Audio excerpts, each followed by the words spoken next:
Hey, Apostles family. I wonder how you're doing. Some of us, we're spread across the country, some of us in different places right now in this pandemic, and or we're not gathering together, and so we don't get to read body language or hold one another or shake each other's hands and being able to really tell, how are you doing? But I can make some assumptions that maybe a lot of us are tired. We're weary, we're confused, or maybe we're asking a lot of questions about God, or maybe to God. Or some of us, we spent this last week protesting. We marched. Or maybe some of us, we posted things online, drawing attention to police brutality, injustice. And maybe for you, that caused some difficult conversations and questions from friends or family members. And you got pulled into discussions that you weren't ready for, nor were you prepared for. And now maybe you're just discouraged. And so I want to draw you to Jesus. We're in this sermon series on the intimacy with Jesus. And here's why this is important. I was reading Psalm 86. Psalm 86 was in our Bible reading plan a few days ago.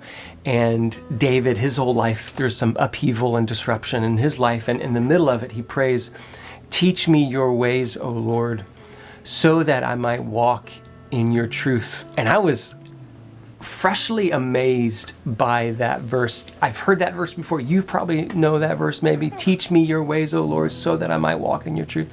I've heard it maybe 1,000 times, but it hit me afresh that David didn't ask, "Teach me how to be a good Israelite."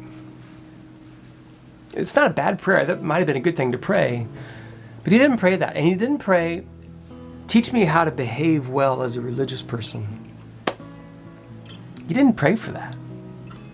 He said, "Lord, invite me in, welcome me into your inner world, your inner life, so that I might learn your ways." He wanted to be an apprentice of God, an apprentice of God, which is an amazing thing to imagine doing. I'm apprenticing God's behavior so that I can be like him. And that might seem impractical, being like God, what? But it's boots to the ground practical, because David is saying, "Teach me your ways, O Lord, so that I might walk in your truth."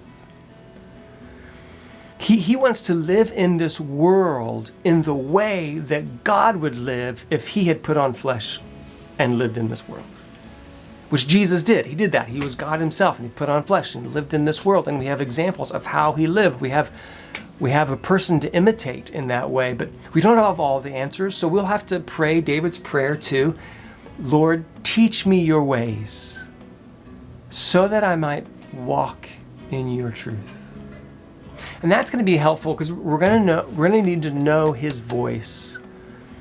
We're going to need to know the accent of his voice from the Word of God, so that when we hear other voices in this world, there are going to be some voices that are call us to action, call us to certain things, and we're going to need to know, discern as a people of God who know the voice of God. Okay, is that from him? Is that from the Lord? Does that share the accent? Or when we're talking to our family members and friends who are asking hard questions of some of the things that we've been saying about racial injustice, we're gonna need to know, what are the ways of the Lord? Okay, if God were to live in this world, how would he live? How would he answer these questions? How would he protest injustice? What would he do? And that's wisdom, which is why we need intimacy with Jesus. We need this prayer, "Teach us your ways, O Lord, so that we might walk in your truth." This is a long road. The road of justice is a long road. The road of obedience is a long road. The road of the Christian faith is a long road, and we're going to need to run this road with Jesus. We're going to need a kind of life and intimacy with him, deeper than we've ever had before. So I want to encourage you, don't give up on pressing into Jesus. Be stubborn in listening to his voice. All right, friends, I'm looking forward to seeing you on Sunday. I'll talk to you soon.